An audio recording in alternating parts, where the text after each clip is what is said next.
Rule 42. All persons more than a mile high must leave the court immediately. 1, 2, 3, 42. Today's rule is rule number 18. You're no better than anybody, but nobody is better than you.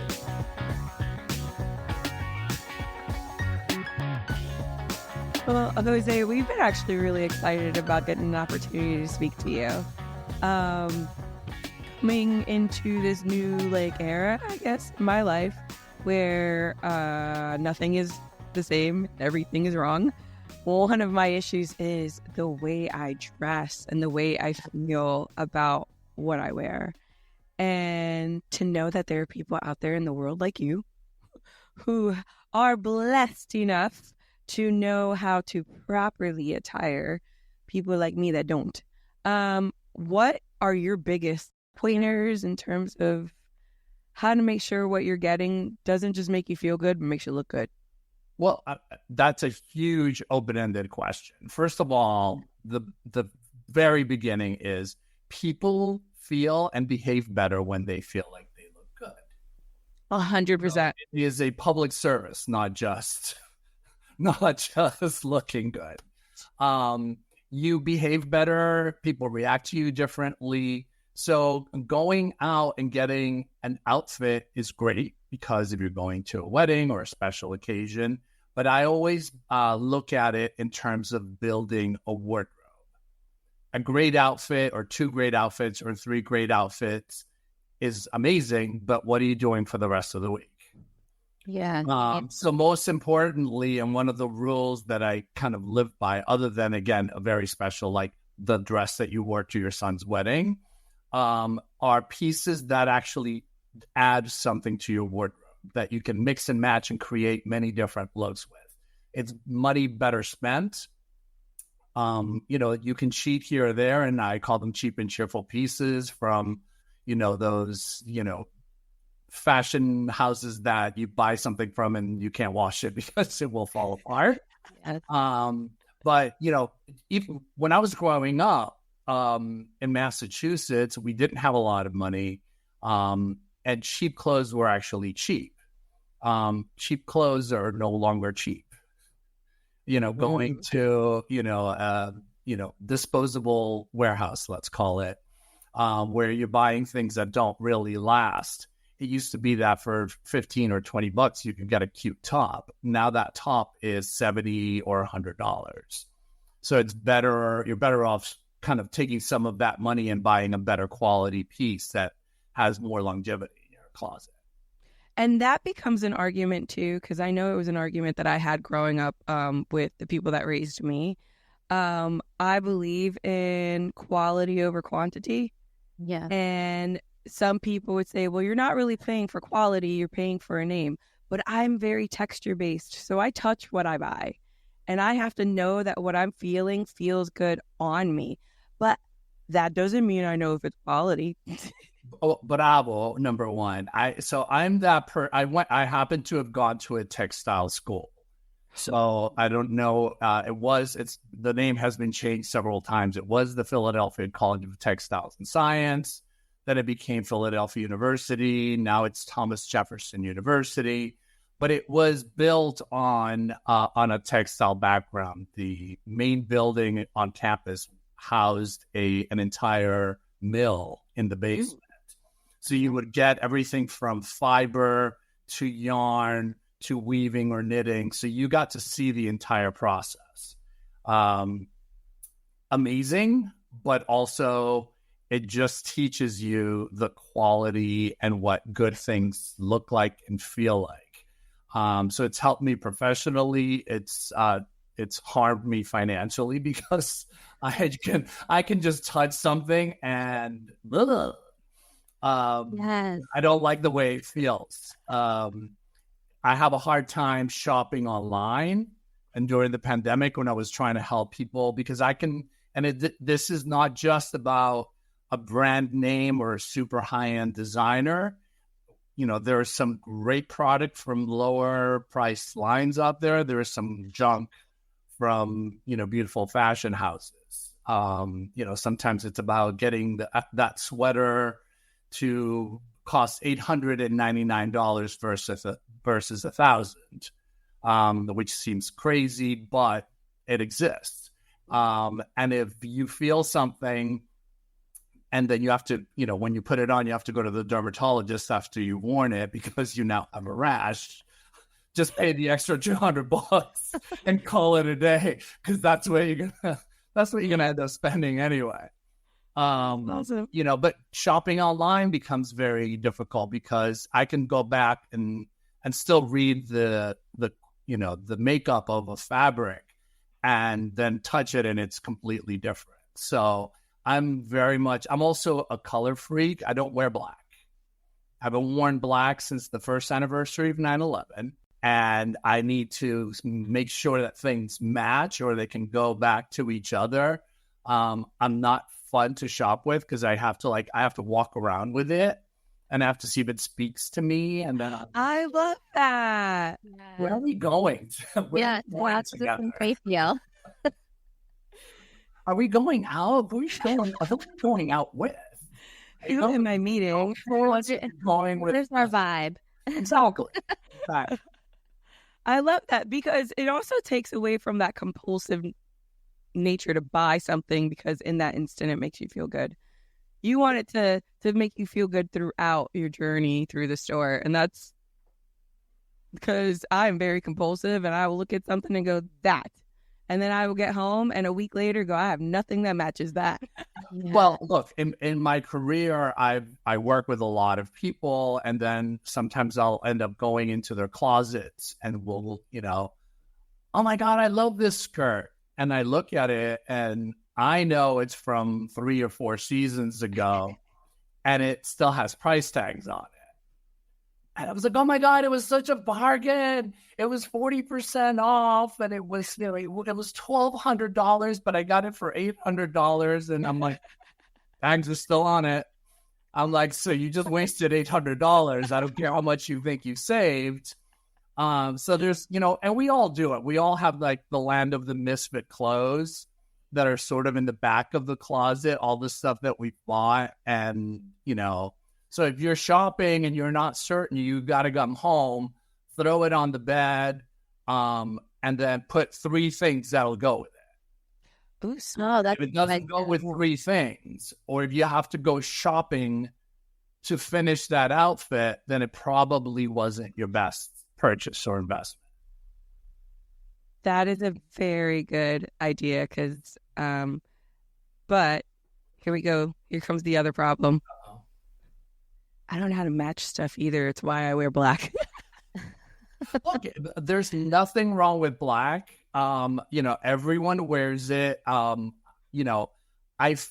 I find that I do my best work when I try to get the personality of the person that I'm working with and have their clothes kind of tell you who that person is. I'm always in color. I'm always slightly goofy. I don't take myself too seriously, but you see me and you know what you're getting. That there's a personality behind it, that I don't take myself too seriously, but I take what I do seriously. I like that. And it's the other day, last Saturday or Sunday, now I can't even remember. I walked into an appointment and the young African-American girl, probably early 20s, who I've met before. I walked in, nice to see you, chit-chat back and forth. And she said, can I ask you a question? She kind of got quiet. Well, and I said, what's up? She said, where does your confidence come from? Which was a really sweet comment. yeah. And it turned into a full conversation about something she was going through, which I will get into. But being put together makes you feel confident. I try to pull myself together. I try to smell good. I try for my clothes to feel good. So if you grab my arm or I give you a hug, there's something full in it. You're getting An experience. Yes. elements, all of the senses. But I thought that was a really sweet comment. And my parents always brought me up to, and I told her this, my parents always said, you're not better than anyone, but no one is better than you. Amen. I love your parents. Which, Yeah, very, very, very cool. Which was very, because you don't want to be, you're not above. We're all, look, at the end of the day, we're all the same. Yeah. You know, who's shorter, who's taller, who's got blue eyes, who's got brown eyes. But, you know, we're all flesh and blood. And if you treat each other with respect, there's no need for, you know, I happen to work with very wealthy people, you know, which has been part of my career path. I see something like, I can't see it. There you go. Be a nice human. Oh, I love that. I love that. It's so simple. Audrey's pulling up a placard that says, be a nice human. Look, that always is a good starting point. But feeling good and feeling good about yourself makes you treat other people better. yes. I actually preach this to my kids, and it's just hard because like you said, you dress kind of in a way that you emit, I guess. I tend to hide. So I do the hats and the sunglasses and the layers, and I hide. And I've absolutely tried to get out of that bubble. I've tried lighter colors, and I spend the entire day hiding even more because I'm so uncomfortable in what I'm wearing. Well, I'm always very honest. I joke, and it's not, I probably shouldn't say this, it's probably not politically correct, but I always say that I have borderline Tourette syndrome. If I think it will fly out of my mouth before I can stop it. So you always lead with honesty, but also with kindness. You know, for everything that we hate about ourselves, which we all have, and it gets better and it gets worse, but we all have our list of things that we hate about ourselves. What do you like about yourself? What's your best feature? You might not like your bust line because you feel it's too big or too small, but you've got a great waistline. So you find things that accentuate your waistline. You know, I hate my arms, but I've got nice legs. So you accentuate your legs with, you know, a skinnier pant or a shorter top so it makes your legs look longer. So there's always a mix and match. And I get to work with some of the most, you know, wealthy, but also the quote unquote perfect people, you know, actors and models. And guess what? They all have the same laundry list that we do. I hate my nose, or, you know, I don't like this, or, you know, I only look good from my right side, not my left side. We all have it. It's human nature. It makes it easier when you can tap into something that someone feels good about and go with it. So you find something that you like, and that's your focus point. Okay, when it comes to dressing. When it comes to everything, you know, hiding. Very often when people are hiding, you come across as mistrusting. If you can't look at me in the eye, or you're hiding behind your clothes or your hat or your sunglasses, there's always that element of, oh, what's going on with this one? It's not great in what you do right now, even hiding behind the camera. It's certainly not good in business. You know, I've had You'd be surprised. I'm very good at switching into a work mode, and in a work environment, you would not recognize me. Like, I'm unrecognizable. Unrecognized. But you know, also I have clients who are doing business in Europe or in the Midwest, and they're sharp, you know, smarter than I'll ever be, but walking into those situations wearing New York black is off-putting. You know, so sometimes it's culturally, sometimes it's geographically. I have a client who is a killer lawyer, And he is in sharp, beautiful, fitted clothes in New York. But when he's doing a trial in Podunk, we put him in sad, kind of drab clothes. He wears the same shoe to every day of trial. Only white shirts, and he's switching out of his superhero Yes. back into Clark Kent. Blended. Exactly, because he needs to be perceived as every guy. He doesn't cut his hair for a couple of weeks. That's The great glass frames going to like a tortoiseshell. We literally, and it is a costume. But when he's doing his job, Audrey, we're doing the switch for him, where we're turning it up. And look, if I know I'm going to be working with a certain kind of person, where when I'm working with, because I dress both men and women. If I work with a financial person who wears blue and white shirts only and is dealing with an older, more conservative clientele, I'll go to work and I'll put on a navy suit and a white, and I'll put on a tie and I'll put, I won't wear a weird shoe, because I want them to feel comfortable. So that happens to be my audience for the day. On the other hand, if I'm walking into a situation where we're trying to ramp up someone's wardrobe, I'll wear something, I'll wear a lavender jacket and yellow pants, and be totally wacky. I look like I work at Baskin Robbins, not at a high-end retailer, which is great. But when I put something that's a little bit further out of their wheelhouse, they don't feel so strange because the whack job dressing you. Okay, I hear little feet. Who's that? Yeah. Your friend? Who are we meeting? That's mushroom. A mushroom, yes. Oh, hi, that's great. Oh, but she was like, I want to play, please. His sister will probably be here shortly. I just love the door open in the background. So did I. I was waiting. Yeah, what's that? Ghost. There is a ghost in the house, by the way. It was making me think of the old COVID videos where Yes. in. Gotta tell you something. Yeah. And this, I love this haircut.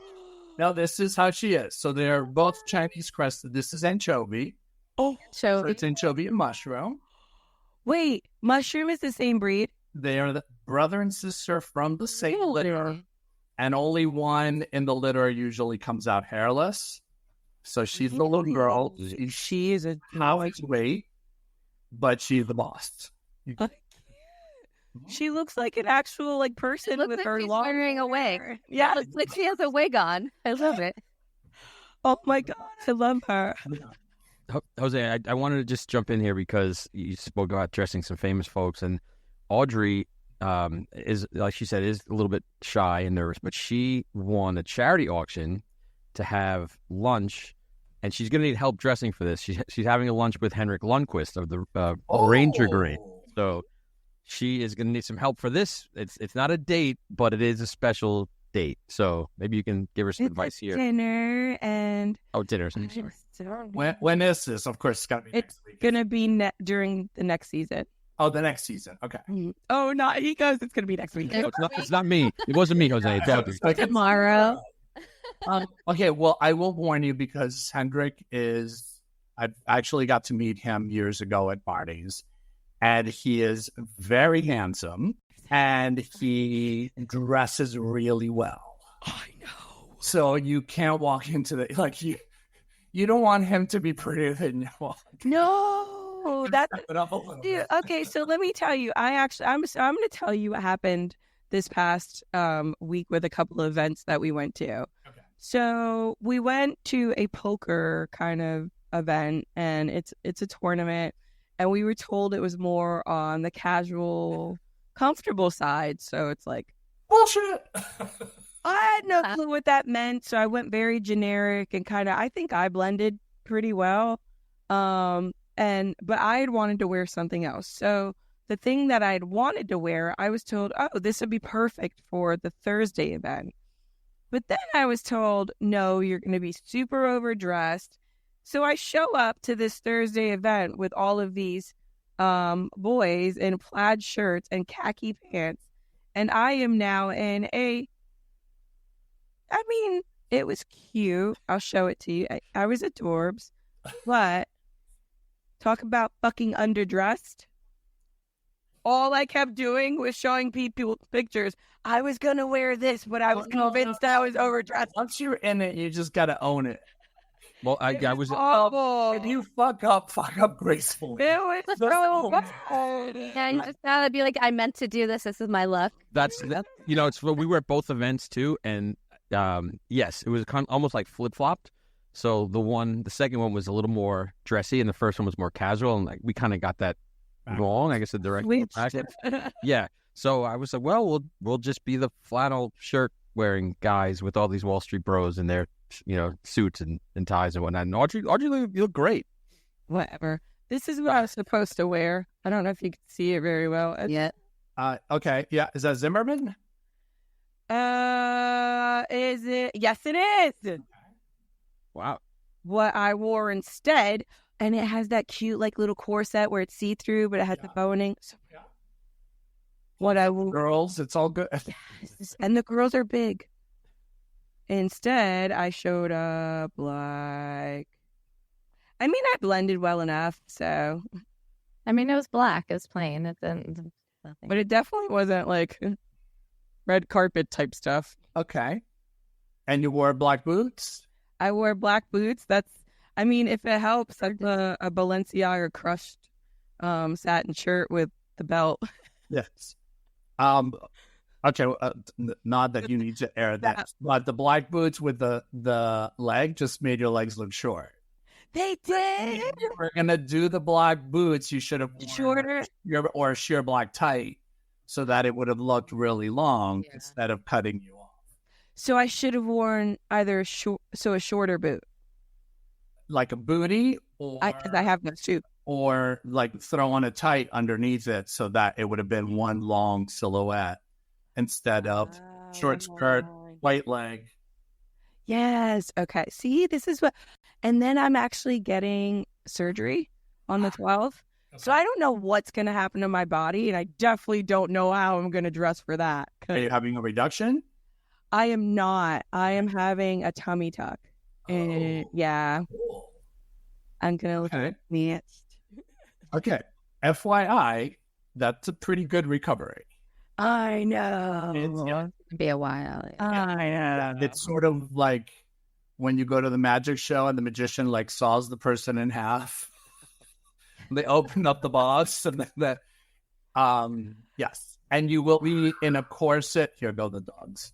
We love dogs. No worries. You will be in a corset for a bit. Mm-hmm. Because you need to keep yourself together. Yeah. Do a little pre cooking. Freeze some soups. Really? Yeah. I got you. Okay. I'm the one that's gonna be. She's my soup girl. Yeah. No, you don't have that person. Yeah, it's a good heel time. I'm trying not to think about what I'm trying to. You have to think about it because literally you can't lift. You can't lift anything of substantial weight. My one question for the doctor was, when can I pick up my baby? And he goes, how much does he weigh? I said 25 pounds. He goes, 3 weeks. I know. Yeah. No, and literally just like doing this is a thing. Well, no. So I've had some friends that got it done, and we went somewhere, and I felt like I was walking around with like little old ladies because they were all like bent forward. Yeah.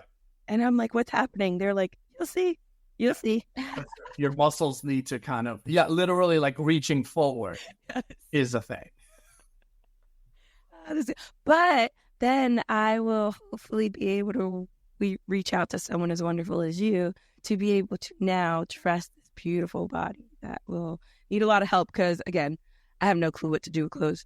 And I'm not exaggerating. If it's not on a mannequin in a store already designed like head to toe, I have no clue what to do. No, but well, that's the thing. Then you're walking down the street and you're going to see yourself in the same outfit as somebody else did the same thing. So we help you put your own style and your own spin on things, so you don't see yourself. Even if you're wearing the same top, it's going to be a different bottom. Oh my God, I feel like everybody needs Jose in their life. Yes. Yeah. Yeah, I once heard that it wasn't that we're ugly. It's that when you have money, it's just easier to look nicer because it's easier to hire people that know what they're doing to be able to assist you. Look, every celebrity that you see, every red carpet that you see, and it's hard because we've become a society that thinks that is the real normal. Mm-hmm. And it's not. The reality is that, these people have hired a team to put them together. These people have, contacts that go to the designers. These people starve themselves to fit into these garments, and then, but on the other hand, I always try to empower my clients. I don't want them to feel like they're competing with a celebrity I want you to feel the very best you can of yourself. You don't need a team of makeup artists and hairdressers, but you want to be able to have that, 5-minute, 10-minute makeup routine that does the most for you so that you can pull yourself together every day and not just be cute twice a year, but be cute most of the year. Yes. I feel like it makes a difference when you go out during you actually dress for the day. It makes you feel better for your whole day. But guess what? You don't even have to do it for somebody else, Jen. You want to do it for yourself.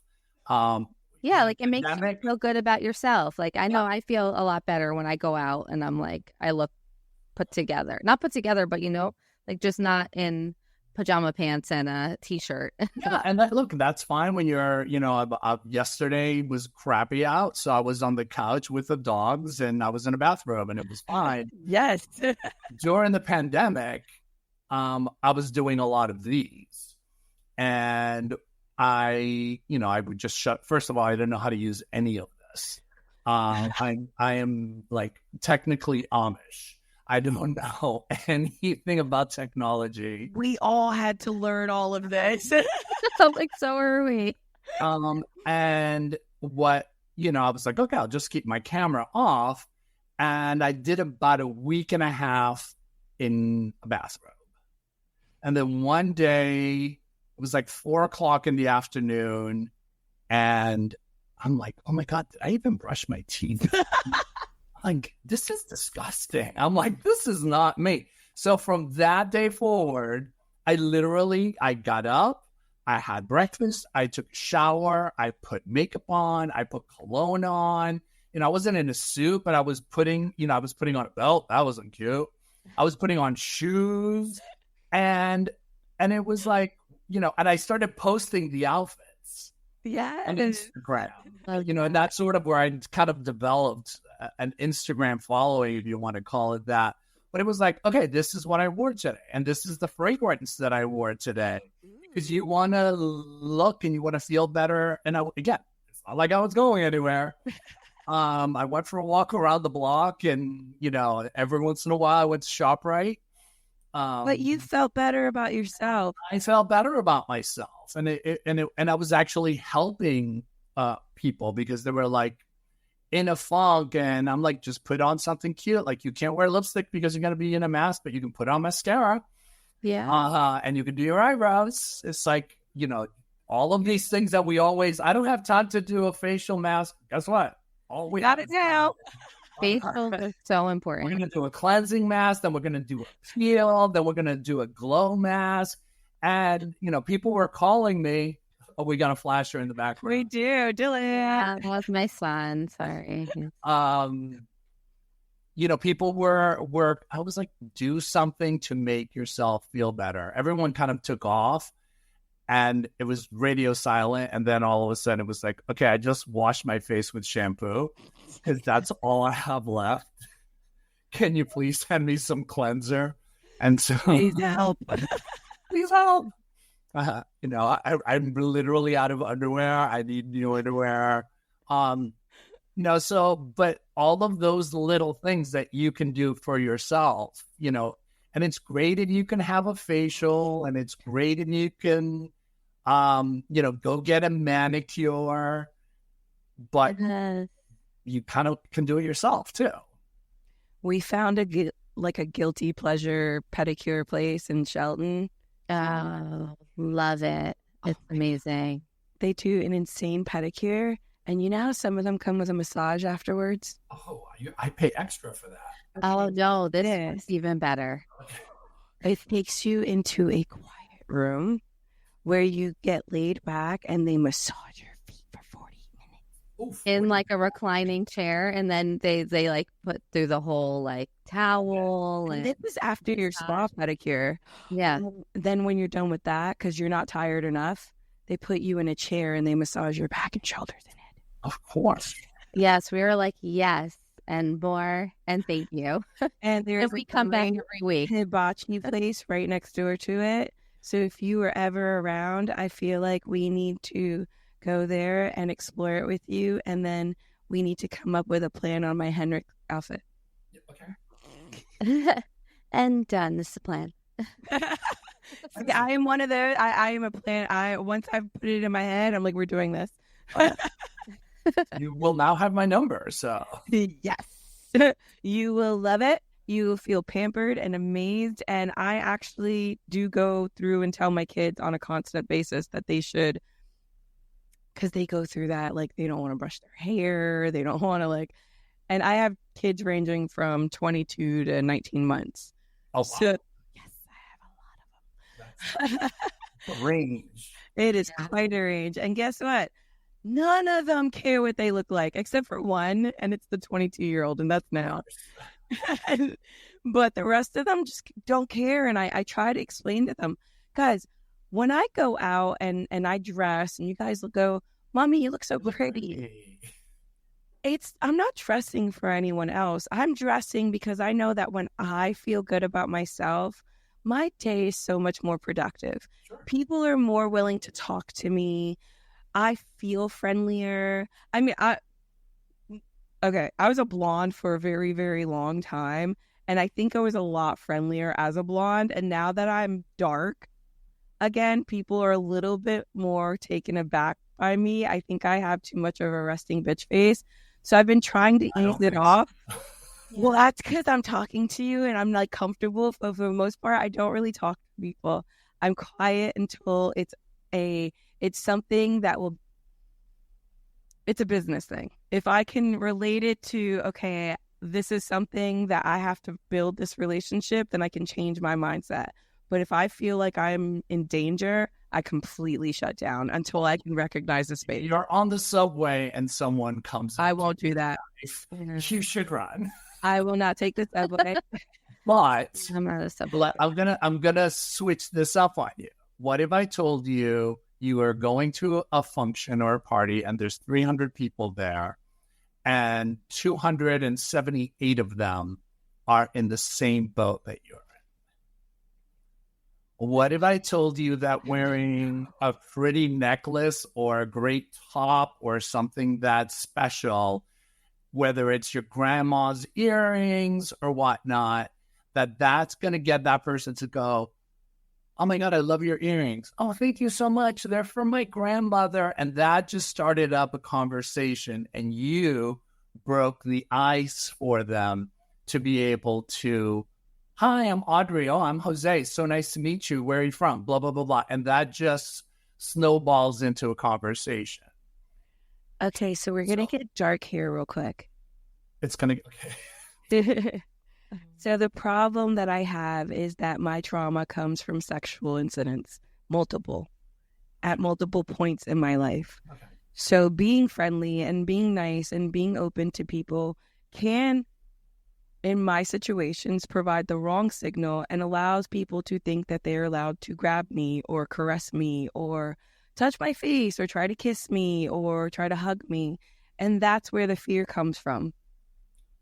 All right. Well, number one, no face touching ever. You're going to streak my tan, so no face touching, number one. That's hard and fast rules, especially with my partner's family, who's all Italian, and immediately that's up top. No. Stop. That is a deal breaker. I will say, first of all, I'm sorry for what's happened in the past. And I'm glad that you're owning it, and I'm glad that you're sharing it. We're privileged to hear that. Because I know that that's where it's coming from, because I can feel, I'm afraid. I was standing outside of something the other day, and I was just crying because I was so scared to walk through the door. And I knew that a lot of the people that were going to be there were people that knew me. But I was so afraid of the people that didn't and what I was walking into and what would happen. Because guess what? Everybody thinks it can't happen to me. And guess what? It does. And it can be people that you know and was never expected from. Yes. It's more common than you think. But again, leading with confidence. You text a friend that's already in there. Hey, I'm outside. Can you come out for a second? You walk in together. You walk in and you're in control of the situation. You're the person that is in control of the situation. You're the one that's laying down the law. I'm happy to shake your hand. I'm a hugger. And I've gotten into a situation where, and I will hug women, I will hug men. I try to make a line with, over the years, I've always had younger girls that were assistants to me. And I would not hug them on purpose unless it was like Christmas or it was they were going on vacation and they were flying, and I'd be like, oh my God, be safe. But you can draw those lines, and you can say, I'm a hugger. Well, I'm a handshaker, or I'm a fist bumper. I like that. Pandemic may have done good things for you, Audrey. You can always put up the fists, and it doesn't mean anything bad. No, people look at me dirty when I say I miss COVID, and I don't miss COVID because of what it created and the hell it unleashed. It was that space that everybody gave you space. Now everybody's back in your bubble, and they're like inside your bubble and pop in your bubble. And I missed that part. Get some bubble. Get some fucking bubble wrap. We actually did walk around the city in inflatable jellyfish costumes, and it was nice to have that space from people. We went through Times Square pretty quick. And how many dirty people gave you the finger because you were taking up too much? We wouldn't know because we couldn't see them. Couldn't see them anyway. No, but there were the people that want to take pictures with us. But again, we had our bubble, so it was okay. Yeah, and how many dirty looks did you get from all those Minnies and Mickeys? We were running through it, so it wasn't even like they couldn't even. We created a very big gap. Love it. Look, we're joking about it, but it is a real thing. And I always think teamwork is important, and you don't have to tell everybody, but having that one person that knows, that can be your wingman or wingwoman for a very different reason than we use our traditional wingmen, is a good thing. And again, so you said that you have a big bust, so obviously that is not something that we're going to be drawing attention to. So, it's a hairdo or it's a cool fingernail on your, it's whatever you want it to be. You're in control of that, but it's always nice to have that kind of starting point in the conversation. Just pull it away from something. Yeah. I usually have really, really good nail designs, but my kids have had me dyeing their hair, so it keeps on changing my designs. Okay. Yeah. But sometimes it can, you're walking into a room and it doesn't have to be physical. It can just be, like these glasses, I take off. Shut up. Oh, I love I match. those. Yeah. I match all my That is outfits so with my cool. little, so for me, that's sort of, and I have pink ones and I have purple ones. And I change it up and, I have these are my hide them glasses. I love it. And my brother saw a picture of me and he was like, those are awful. Why would you wear those? You hide. I feel like a lesbian who makes her own jewelry in these. I think they're really fun. It sort of hides the face a little bit. You don't have to. You're not wearing makeup. You can just throw those on. We all have our tools, but we all have our costumes.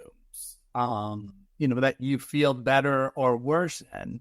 And sometimes what I'll say to someone is, they're like, well, I don't know what I should do. Because a lot of times before you kind of get someone to where you feel they need to go. And I'm going to stop for a second and say, sometimes I'll put something on someone and they look amazing and they're twitching and pulling. It's the old Richard Gere line from Pretty Woman. You look beautiful when you're not twitching or when you're not fussing. Yeah. So I could think you look amazing in something and you don't feel good in it. And that means that's not the look. I might think you look better in this than that. But if you all of a sudden kind of shoulders go down and you relax and you can always tell by the walk, there's A strut. Yes. You're like, I feel it. And that's when someone feels good. That's the winner. It doesn't matter the price. It doesn't matter the designer. It doesn't matter, it comes down to you feel good in that. And that's the way to go. Oh my God, Jose, I need you to take me shopping. I need to get on your schedule.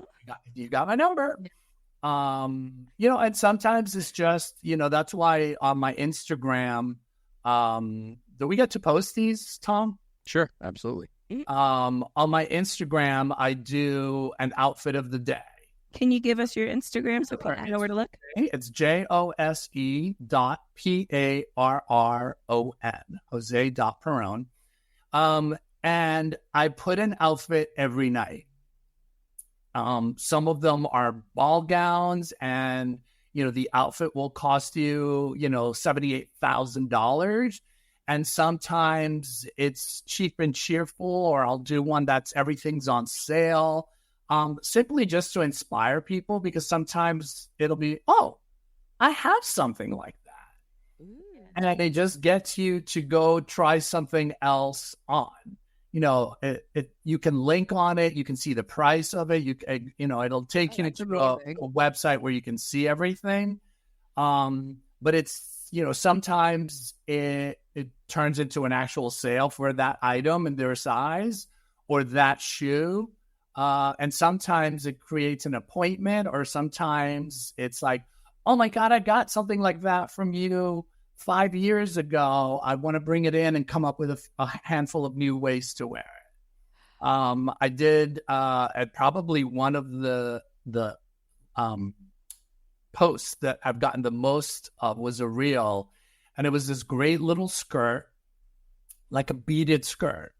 And immediately you think of that as an evening piece. So we did, I think it was 9 or 10 looks with that beaded skirt, where we went funky, we went cute, we went casual, we did it with a bikini top, we did it very lady.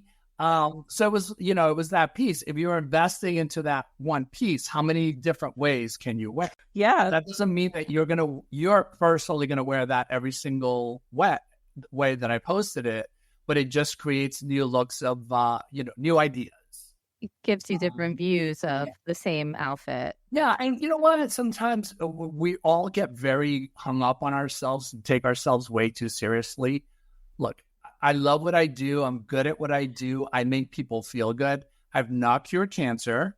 I have not brought on world peace, but these are all ways that you benefited the world. Like, I have worked with people that bring about change.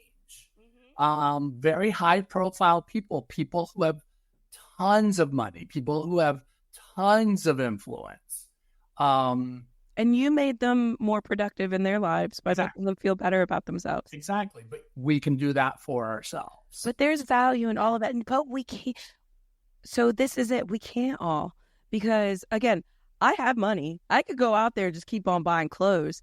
But it doesn't mean that I'm doing it the right way, because I don't know how to look at something. And, like, yeah, in that minute, I might be like, oh, my God, I love the way this makes me feel. And then a week later, I'm like, oh, shit, it don't fit. Or what do I wear it with? And then you're like, and then it's just stuck. Yeah. So no, we all have value in the world around us in different ways. Your value happens to be being able to take something and make someone not just feel beautiful in it, but like make it something that they can use throughout their wardrobe, throughout their life. Where I'm big always. There's so much stuff that I probably just end up giving away because I'm like, Well, look, there is a lot of stuff out there, and we're being constantly bombarded with this is the new thing, and this is there, and this is the must-have of. And guess what? It doesn't. I once because I don't do a lot. I do fashion, I do beauty, makeup, skincare, jewelry. So everything that has to do. If it has a plug on it, you don't want me anywhere near it. But we've kind of gotten overwhelmed and oversaturated and overstimulated with all of these things. And years ago, I was doing some press for beauty, and a beauty editor asked me, "What's the best blah blah blah?" And I said, I gave him the answer of what I thought was the best in that category. And her response to me was, well, that's not new. And I said, well, that's not what you asked me. You asked me what was the best. yes. And new doesn't necessarily mean better. It's just new. So we kind of, if you're seeing all of these things coming at you, you sort of get to pick and choose. And there's no more the rules. There's no more, you can't wear white after Labor Day, and you can't have long hair past 40, and, you can't, all of these things. Jen and I were talking about this because we plan on being the old ladies with a really long white hair. Oh, that's how my aunts are. So my two aunts one of them's 94 and the other one's 91, and they have these long white ponytails. And I was just like, I love it. I was like, you were so cute with your little ponytail. Like, I love it. I'm like, you go rocky, little bitty. They're so cute. But again, you find, or skirt length. Oh, well, you can't wear short skirts after a certain age. And it's like, well, look, if you've got good legs. Tina Turner. I mean, it doesn't mean that doesn't mean that you need a bikini wax to wear that skirt. That's a little too far. But there's nothing wrong with wearing a skirt over your knee if you've got good legs. There's, 14-year-old girls that have thicker thighs, and it's like, you know what? Why don't we take it down to your knee? So it's what works for you. I had a young mom came with two daughters, and the mom's always, I hate my body. Oh, my boobs are too big, or I have this thing in the middle, or, my butt.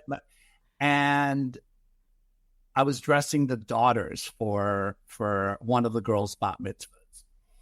And I started with the girls, and we totally different. One was super cool with a black eyeliner, and we did a great dress with some chunky boots, and she looked amazing.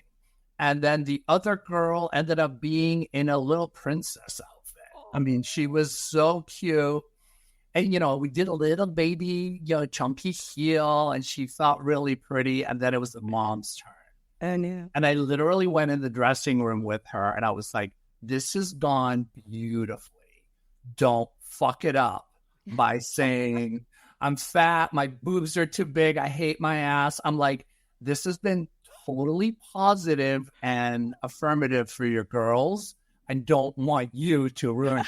I'm like, you can say anything to me, don't blurt anything out loud. And she just looked at me with big eyes like, oh shit, he just clocked me. And I was like,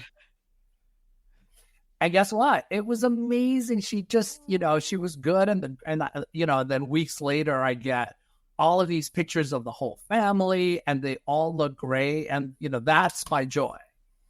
That makes me feel great because everybody looked their best. Everybody, felt really good. The family looked great together. It was, it's positive. But not everybody's capable of doing that for people. Yeah. So amazing. I came out of the womb. I broke my mom's water with a heel. I don't know what. And I was a C-section technically. But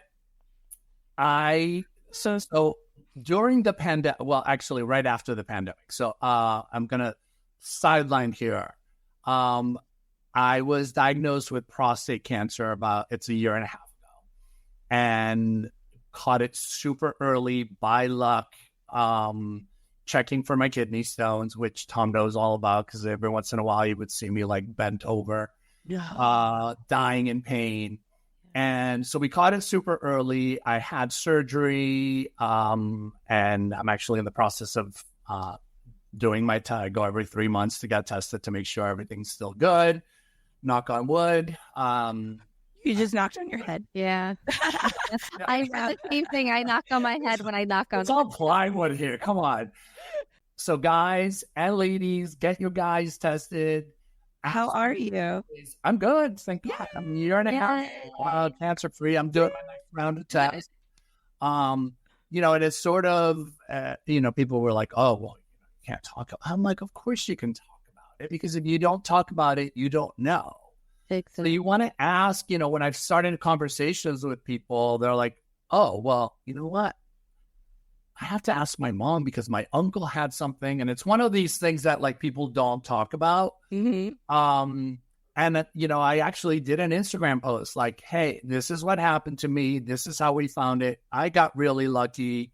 Mine ended up being slightly more aggressive than we wanted it to be. And if I had left it alone, it would have turned into a situation. So again, I'm fortunate. So guys, go get your PSA tested. It doesn't mean a finger up your butt. It's just a blood. If you're testing your sugar, and Tom, why are your shoulders going up? No, because I did the first time I got my prostate test was the finger, and it wasn't. It was more of an exploration than just. Okay, so I thought that this was something they only did for males, and the last time I went for an exam, there was a finger up my butt, and I'm like, what is happening right now?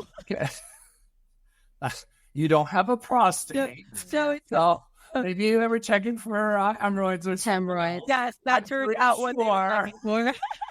I'm pretty sure it was not for prostate. I was just not expecting it at all. They should have. Everyone should ask before you stick digits into anybody's aura.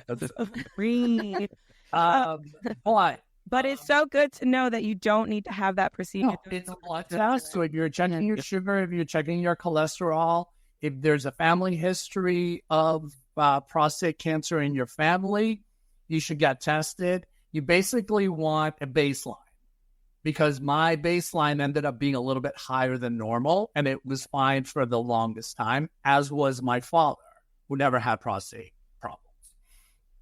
Just his number was a little bit higher. But once you have that baseline, you have something to compare it to in the future. So ladies, tell your husbands that they are boyfriends or brothers or dads to go get tested. Anyway, the day before I had my surgery, my friend and client, who's a writer, was like, you have to write a book. And I'm like, I'm not a writer. I have great stories. I have, I've met all of these cool people. And so she signed me up for a class, online class on writing fiction from your true stories. So the day before my surgery, I'm sweating, not because of my surgery, because I have to write something in class and read it out loud to the Brady Bunch. And I'm dying. I'm like, I don't write. I write emails. I haven't written anything since college. So we all kind of broke off, and I sat there and clacked out a story for 40, 45 minutes. And now we have to read it out loud. So I read my story and I'm watching the Brady Bunch, and who's like this? Who's crying? Mush? Sorry. Nice. Mush is listening. So I'm reading my story to the Brady Bunch, and someone's laughing, someone's crying. This woman was like, "Oh my God, she sounds just like my aunt."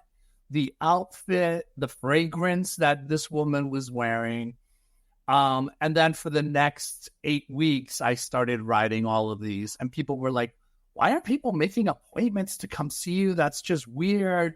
So I had to go back and write an introduction to what this would become, just to sort of set a place and set up my background. So the opening of what maybe is going to be a book or a Netflix series, and just putting it out there to the guys. Yeah, put it out there. Out there. Was basically these two women interrupting me, talking about their outfit and what do you think of this? And my answer was looking up, saying, you have blue eyeshadow on one eye, green eyeshadow on the other, and your left boob is bigger than your right. Except this was my mom and our neighbor, and her son, me and her son were sitting down playing, and I'm 5 years old. Oh my God. On the set. So I literally I peaked at 6 and have just been one very long plateau for the last 50 years. So I guess my mom would lay out clothes for me to wear, and I'd be like, nope, I'm wearing this. I had this creepy doll named Hugo, the Man of 1,000 Faces. And it was basically like the gay boys version of the Barbie head. Oh.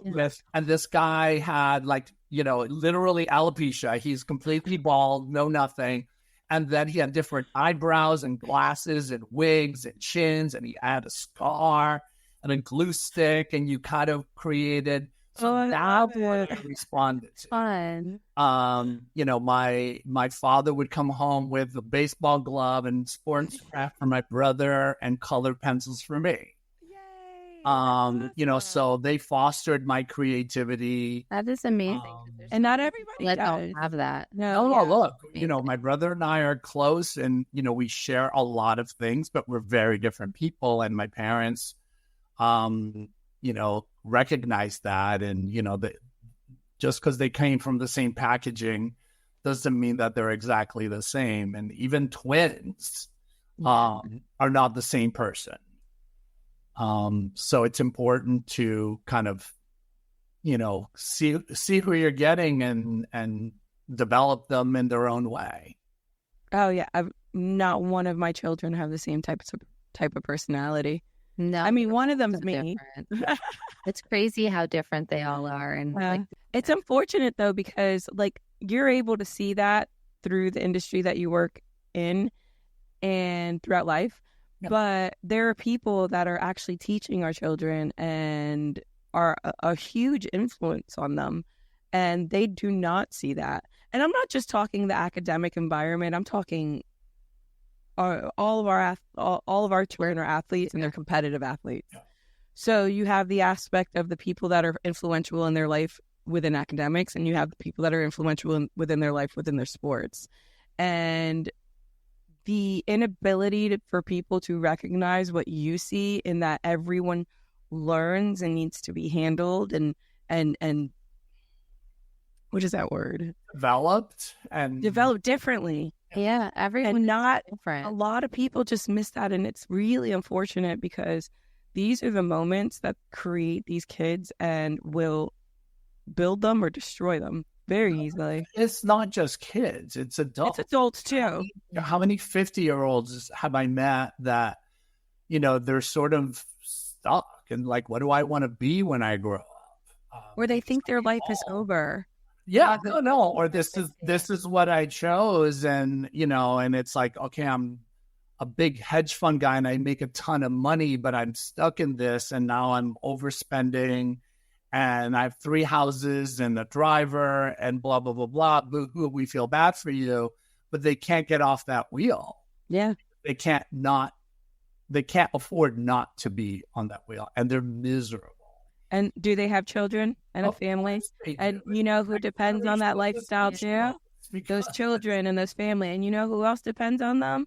Everybody else that has their hand out because they think that their hard work means that they get to go along for the ride for free too. yeah, no.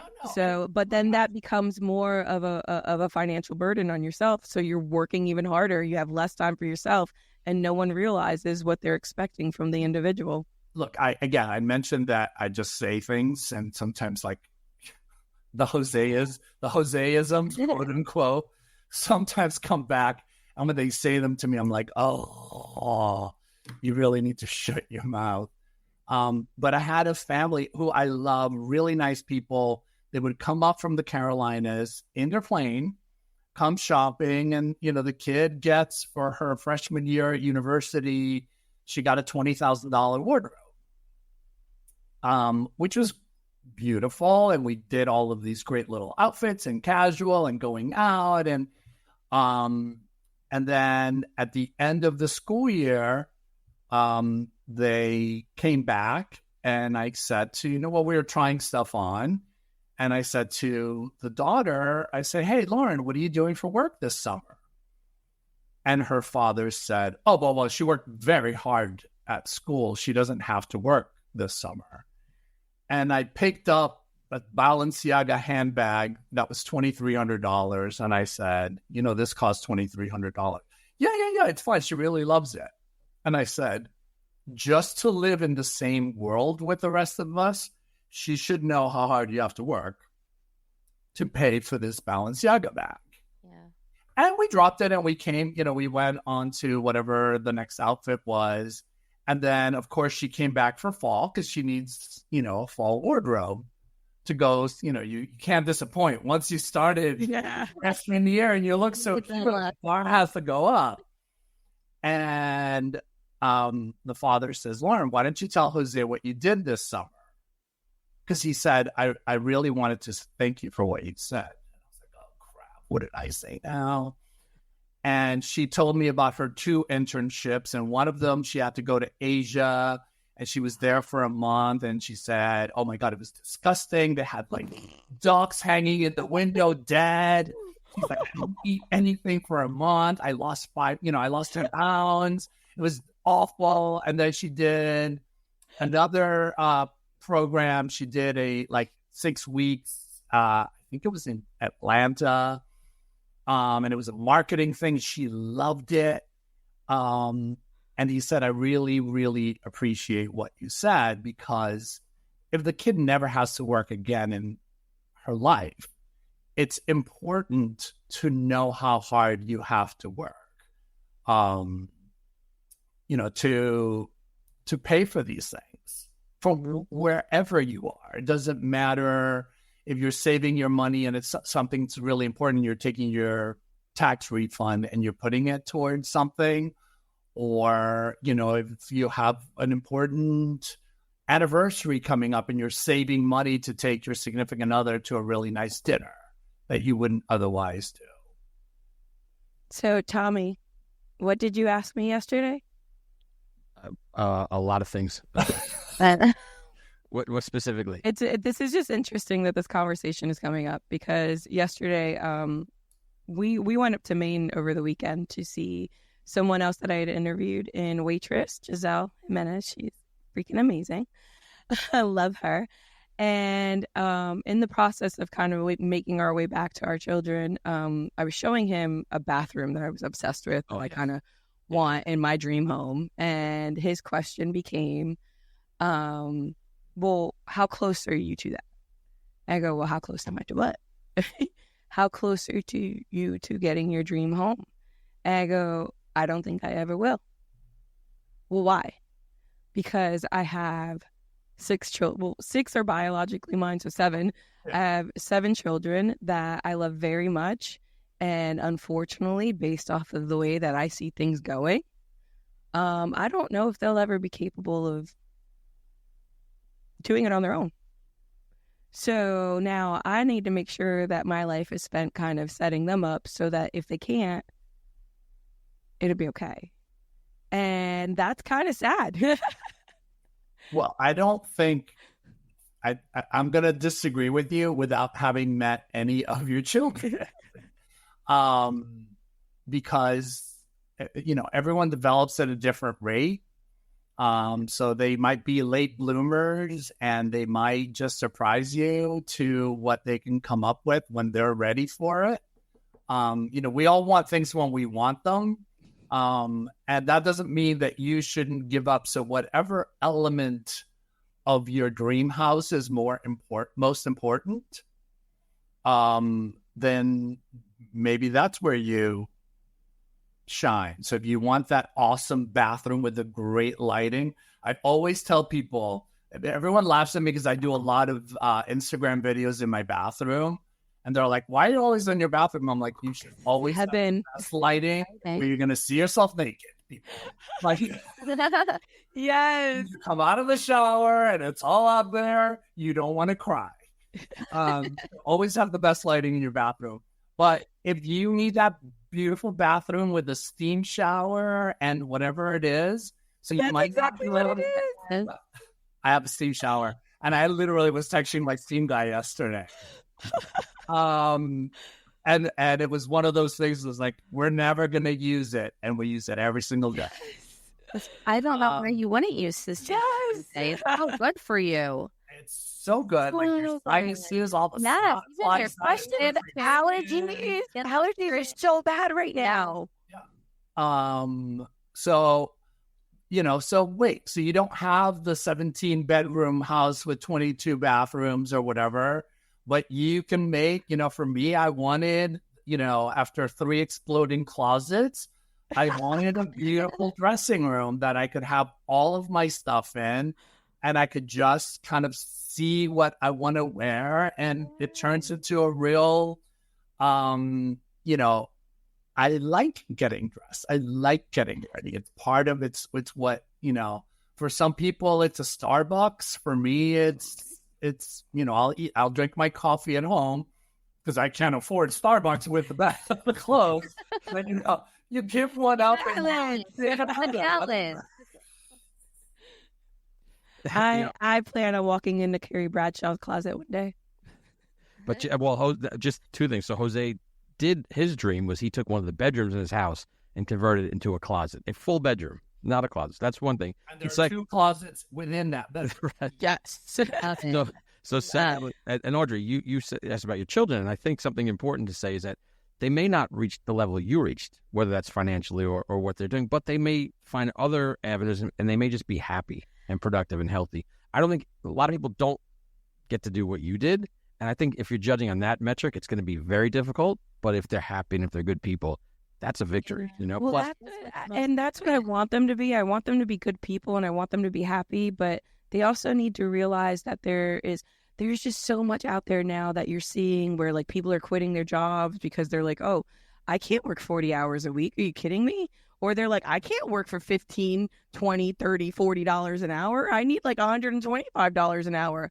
Well, what do you bring to the table? I mean, I think I can finger peck some words on a board. It's like... Well, that's slagging the millennials, because that's kind of the millennial, kind of that's their nature lately, and they're getting a lot of crap for that. But I think we need to give our kids more credit. I think they'll find their resiliency, and they'll be all right. I feel If like they're not, we help them. depends on the kid though too, because like one of my older ones, we were kind of worried about him when he was younger, and we were just like, I don't know what he's gonna do. And now he's like, he went to line school, he got a full-time job, he's a lineman. He was working yesterday on a holiday because they called him in, and he's like, yeah, I want to make that money. And yeah, he's like, overtime, it's holiday pay and that. Hell yeah, I'm going in. And he's doing great. And he wants to save his money and buy a house. And he moved back in so he could save his money to buy a house. And it's like, That's a goal. That's yeah. amazing. And he has a goal, but but then you have like, my other sons who are like still trying to finish college or doing, so I mean, they're all so different in how they choose to kind of progress. And Look, we just listen. I came from, my parents escaped Cuba with my brother in 66. I was born in Puerto Rico. They basically had to start over. And then when we came to the States, they had to start over yet again. So I came up with that mentality, immigrant mentality where, all you get is the opportunity. And It's what you do. gotta hustle for everything that you get. And I still have that weird, I am afraid, I fear poverty. Yeah. And we always had good food. I always went to private school, but everything else was, in the backseat. So Been on that low end. I've had no food. I've chosen not to eat so that I knew that my kids would be able to eat. Correct. Yeah. So, and that's the place that you never want your children to get to. Correct. But we also don't want to shelter them from what has happened and how you got to where you got. So I've always been a hustler, and there's always a side hustle, and there's always a wedding makeup, or there's always a closet on a day off. And, it's to the point where my mother one day said, what is wrong with you? Why are you constantly, you need to check off and, to cool the jets a little bit. I'm like, what are you talking about? You guys are the ones that taught me this. If there's an opportunity and you don't take it, it's a missed opportunity. Yeah. And it's an opportunity to meet a new person, and of course, I don't take every single thing that I get, or I would never stop working. But I'm good at, I can't do it, but I have somebody else that can, to give somebody else the opportunity. That's awesome. So I do something with it. And, I've had, again, clients, my kid wants the brand new iPhone. Well, does he have a phone? No, it would be his first. Well, why don't you give him your phone? You get the brand new iPhone, and have him show you that he can take care of it, that he doesn't lose it, that he doesn't drop it in the toilet, that he doesn't spend his entire night, blah, blah, blah, blah. And then if he does that, then get him the new iPhone for Christmas. Oh my God, that's the best idea. And she calls her husband, listen to what Jose just said. There is nothing when my friends' kids were little. Oh, I want to go here. I want to go there. All right, come over and clean my house. And they were going on vacation, and I'm like, all right, come clean my house. And they would clean my house, and they would walk out with more money that I would have paid a cleaning person, and sunscreen and bronzer and everything else so they could get in the basement. That's awesome. But there's nothing wrong with earning something. There's, these kids that go to all of these prestigious schools, and they don't have to work for it. You don't work as hard if it's for free. Yeah. Yeah.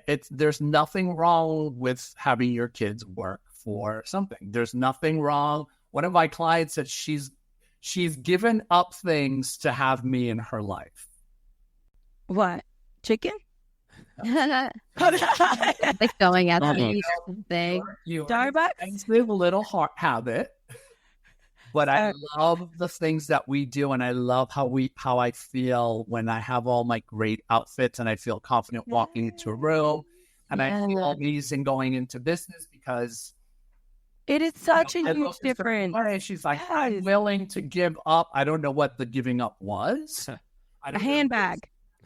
No, the handbag was Handbag's part of the outfit. I don't know if there was a vacation. I don't know if it Or was a just bigger going out. home. Sometimes know going what out the- to eat. don't know Well, what I would totally rather feel better about myself than go on a vacation. I would give up a vacation to feel better about myself. No problem. yeah, but I won't.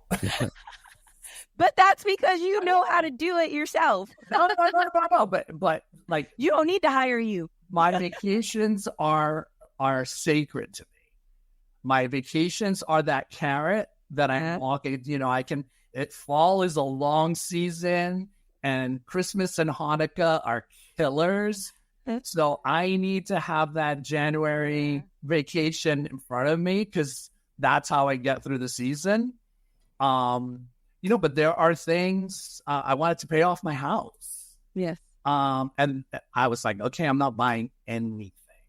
I'm not buying any clothes. I bought socks and underwear. And I kind of we cooked at home and we didn't go out to really nice dinners. And we love theater. I was like, okay, we're going to see two things only. That adds up. Gonna shout out Broadway for broke people real quick. Yeah. Broadway for broke people. No, well, guess what? There's I have seen some really good shows on I'm blacking out on the word. Rush tickets? Rush tickets, but also lotteries. Oh, yeah. Oh, the That's lotteries what- are what amazing. Broadway for broke people leads you to all of the Broadway shows with lotteries. And you can You have to be broke, or can I get in there? that's just the name of the website. That's what it's called? Yes, BroadwayForBrokePeople.com. I need to write this. And it's same day tickets. Uh-huh. They have amazing shows. That's how I took my kids to see Aladdin. Hamilton's on there. Wicked's on there. Everything's on Everything's on The Lion King, Harry Potter, you name it, it's on there. As long as you were available for that day, you could get, I think it's from 1 to 2 tickets. there. I think it's 2. Yeah. I mean, some people go by themselves, so you get 1, but it's 1 to 2 tickets. Some of the seats will be in the 3rd row, and some of the seats will be in the up. Yeah. But it's a $30 ticket. Yeah. Awesome. I'm signing up. Today. Yeah. It's like I'm doing it right now. Well, Jose, you have some friends though at Hamilton that may be able to hook you up with tickets, right? I think I would never ask, but I may or may not know somebody that wrote Broadway, Tony. Yeah. Or you could just go on Broadway for broke people and wave at them. Hey. But $30 seat. That's actually a good seat. But it's funny because, I walk through the theater district every day.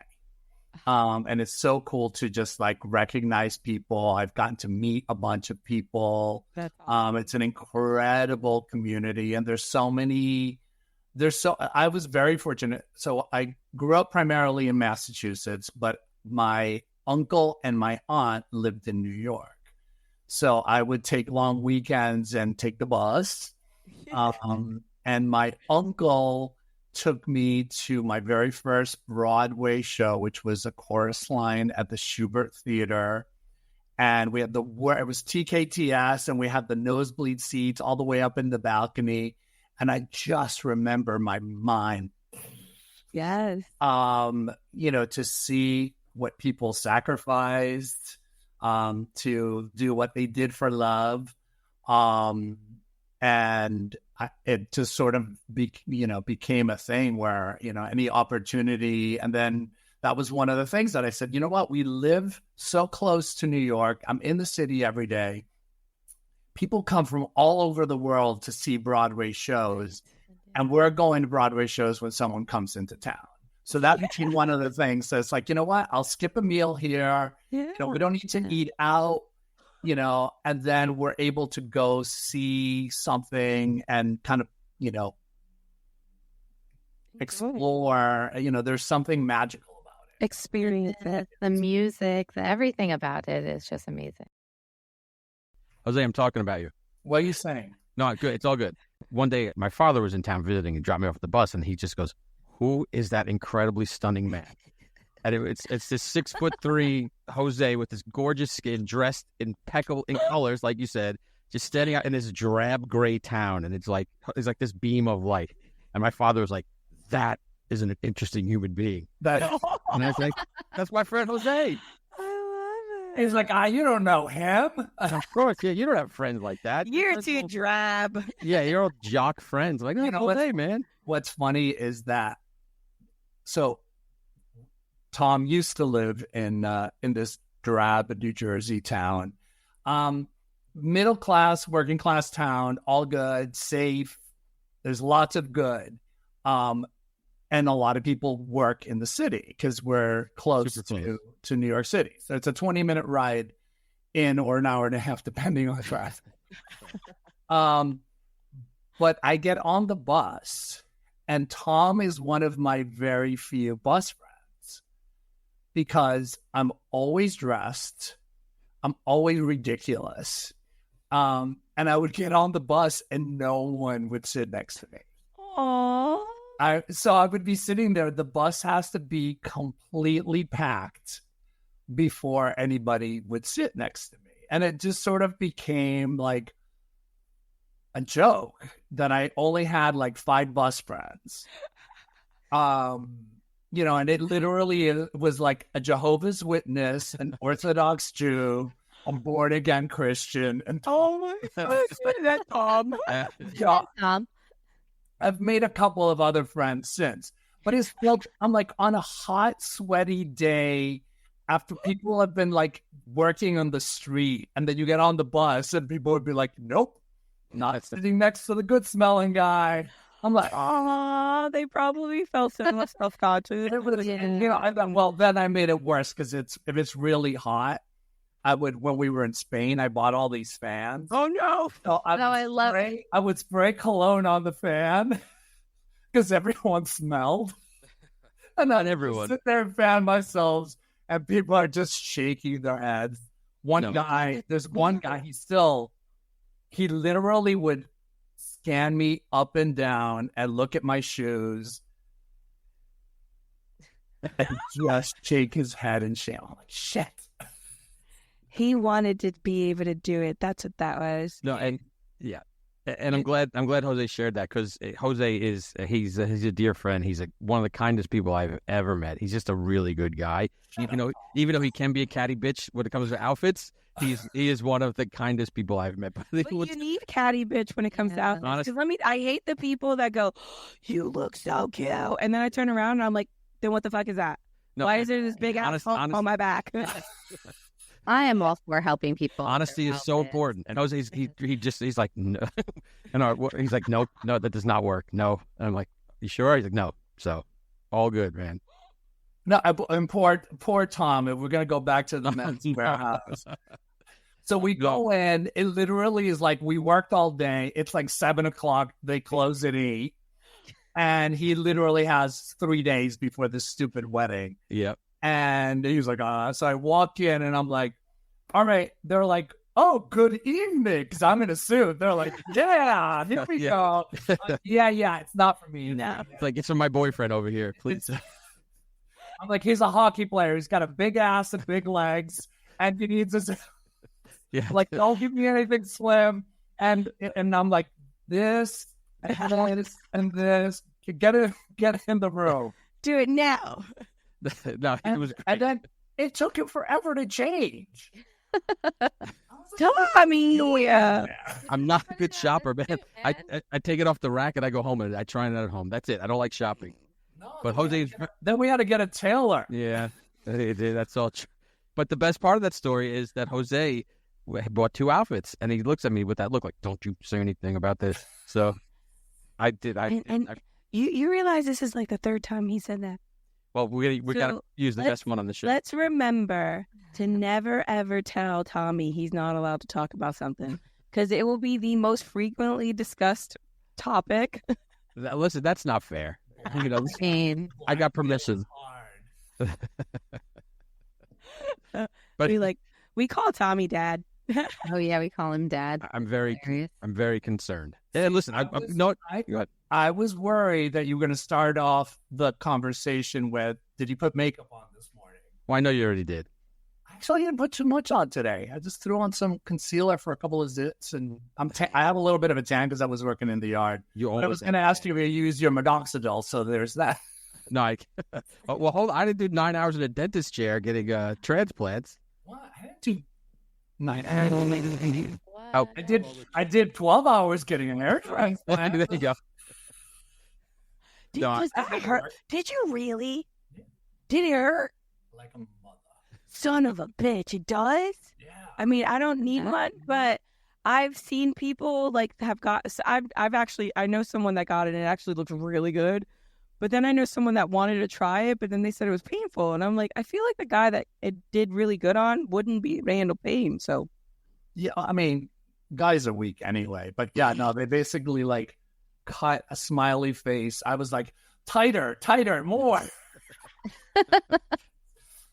I was trying to turn my hair transplant into a facelift, but let's just do a brow lift. I mean, while you're there, Oh, and then to add insult to injury, now it's like half of it, whatever. It is what it is. But now I have like hair coming out of my ears. what is that? Signs of getting older. I don't know what goes on. Wonky. If I had known, I would have. Like, wait, I just gotta wait for it to start growing out of other areas. Oh, disgusting. I did. Yeah, for guy. Well, Jose, you're a good looking, well put together guy. I'm just a dude. But like Christine wants, she's like, just get a wig. I'm like, I'm not getting a wig. I'm like, let me buzz my hair off. Let me just buzz it and let's go bald and just be happy with it. You had an aggressive mullet going on. I sure did. I had good hats though. That's why. He had such a good mullet. Like he had what was left of his hair was really good. Well, I did. I don't want to brag, but we had this neighbor who knew me since childhood. She's this 85-year-old woman, Fran. She's crazy, but great, and she knows my family. And she said to my brother one day, she goes, my sister. So she goes, your brother is so handsome. She goes, but he's so bald. He should glue that cap to his head. I was like, I think that's a compliment. Hey, someone, but yeah. Fran, so that was thank you, Fran. And If you're listening, Fran. How's it going on? He knows he's good looking. Nah, not anymore, man. I'm a dad. Not anymore. You're a dad now, so I look that out the door. And again, back to kindness. So one of the best compliments I ever got in my life came out of nowhere, apropos of nothing. We had just left the bus, and it still touches me to this day. It's from Jose. And Jose he goes to me, he stops me as we're walking. He goes, Tom, you're a really good dad. And I was like, it blew me away. So again, I've ever thanked you for that, my friend. I thank you now because it really touched me in my heart. So thank you for that. That was really cool. I will say this. I'm extremely stingy with my compliments. That's part of the honesty thing. So I'm not one of those like, oh, Johnny, you look beautiful. You look amazing. I don't do that. So when I say something and people are like, no, I'm like, I don't give compliments. You may never get one again. that's why he remembers it. Yeah, I do remember it.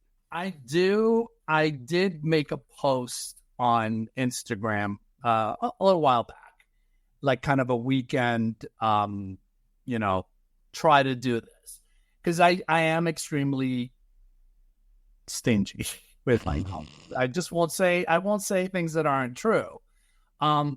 And I'm better at telling strangers when they've done it right. It's funny because people automatically, they want to come sit next to me because they'll know I'll say something bitchy or queeny or, and they're like, oh, yeah, this is going to be good. I'm more apt to say something good to someone than bad. I'll be the first one to come up to you and go, left nostril, snot, go. Spinach. I love that. Right Though eye, I don't understand what spinach, people right eye know. too, go. So I will always do that. But there's a friend of mine, Christopher, who, Tom, if you think I'm well dressed, this guy is perfection. He's so beautifully put together, it's painful. He's like my role model. and Chris Corey is his name, Christopher Corey. So I come out of work and I run into Christopher at on Fifth Avenue outside of Saks. And we haven't seen each other. So we're walking together and we're chatting and blah, blah, blah, you know, trying to like catch up in a year in one block. And then we get to the next block and we're waiting for the light to change. And the light changes and this woman is walking towards us, probably in her 60s, in a beautiful outfit with a great handbag and jewelry and we both look at each other and we both look at her. And it's like, okay, it's, you know, now you don't give compliments to women. And it's going to come across. So I look at her and she looks at the both of us and I'm like, I'm gay, he's straight, and you're fabulous. And she just lit up and she was like, oh my God, thank you so much. And I was That like, made her day. but again, now it's gotten to the point where like you can't compliment someone. Which is Because there's always something behind. Yeah, no, it is. Yeah, that sucks. I don't mind being complimented. I mind I being touched. compliment people all the time. Like when I'm walking and I see someone that I love wearing something I like, I always, oh, I love your blouse, or, you know, you look nice today. I feel like it makes me feel good. So I want to make other people feel it does. Look, it's free, number one. Yeah. It's nice to be nice. But it does make you feel good. And it's one of those things, honestly, like on a rainy day, I will always wear bright colors. Yeah. And Audrey's shaking her head, no. And I do it on purpose because, you know, there's a lot of people with depression and, you know, even they're functioning and they're getting through the day. But it's amazing. And I'll call it color therapy. It makes people happy. It makes people, like on a gray day, you're wearing yellow or purple or orange.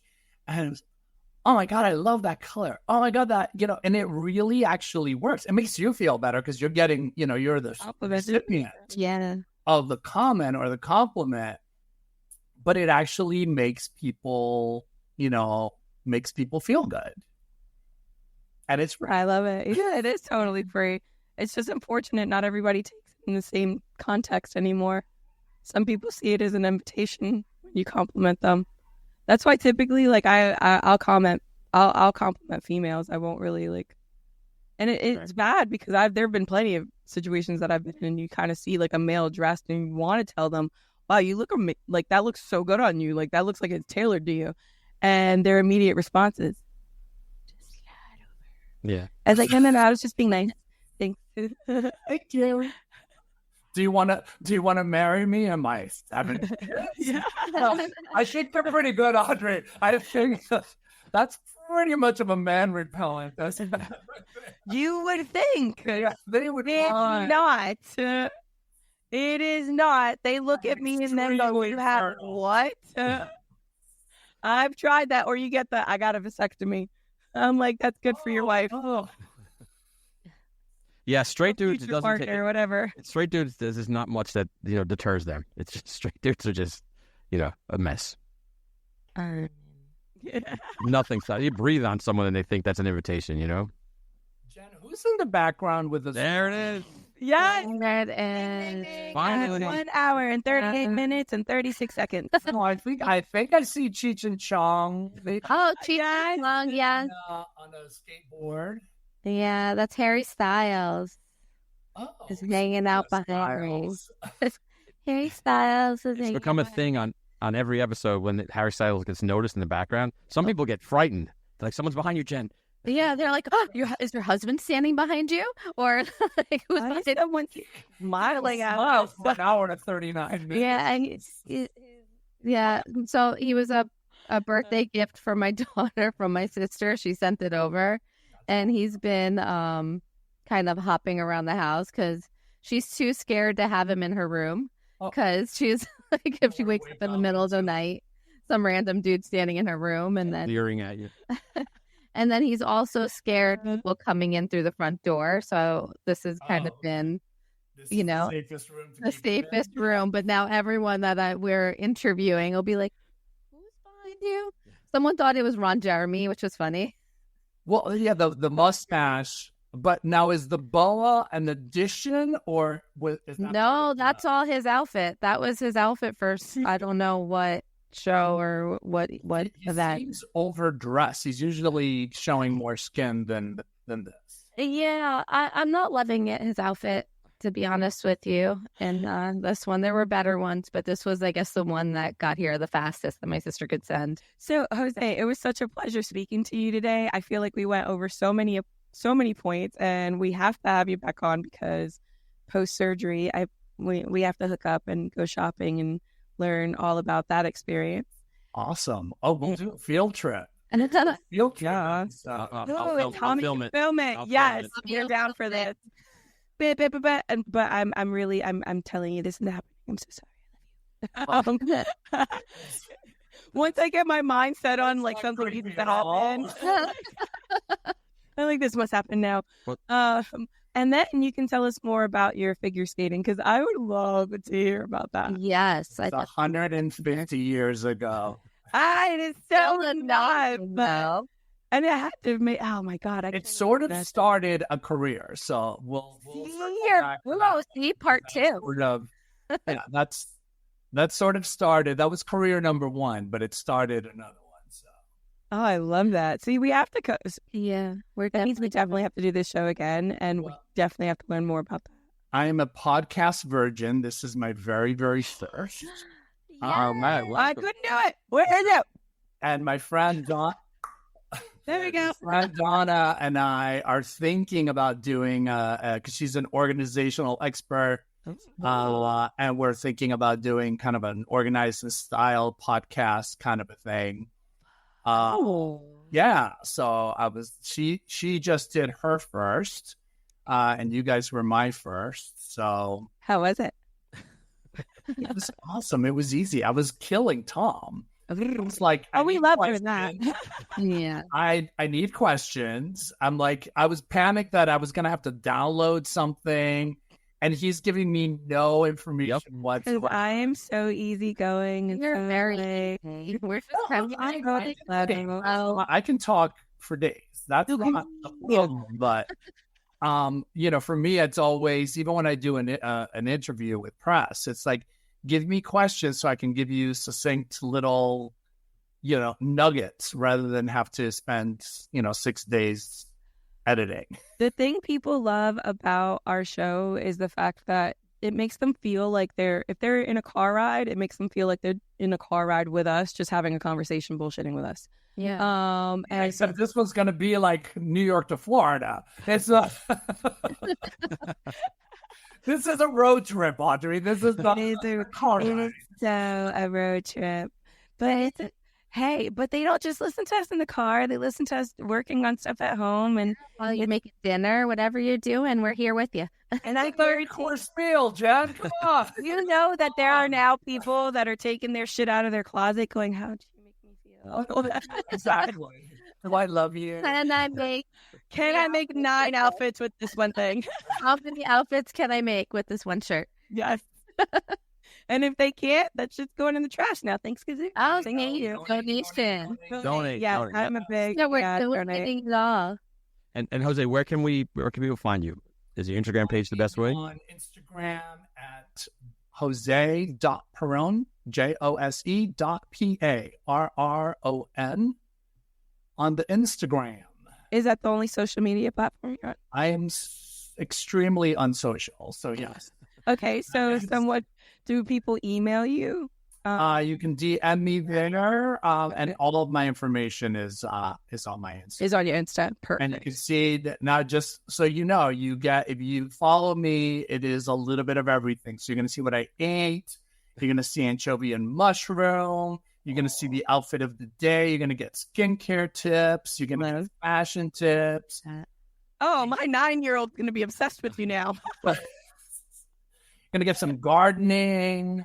It's all kind of messy and fun. All things I'm really bad at. Yeah. Hey, here we go. Well, I look forward to actually meeting you and getting an opportunity to work with you. And then we definitely look forward to doing a filmed version of this on a trip to re-establish my wardrobe with my new body. What? One of that. Yay. And it's such a pleasure meeting you. And Meeting you guys. Yeah, it was great to meet you. Thanks, Joe. To everybody. now we're ready. This is Audrey coming from Rule 42 with Jen and Tom. yeah. Thanks, Jose. All right, guys. Thank you. Thank you. Thank you. Bye. 1, 2, 3, 42. Rule 42 is hosted by Audrey Cruz and Jen Burke. It is produced and edited by Tom Smith. The opening song is Rule 42 by Eddie Carr. Rule 42's artwork was created by Aubrey Cruz. And I'm your announcer, Molly Smith. Thank you for listening to Rule 42. We hope you enjoyed the show. New episodes premiere every Thursday on all podcast platforms. Please subscribe, share the show, and leave us a 5-star review on Apple.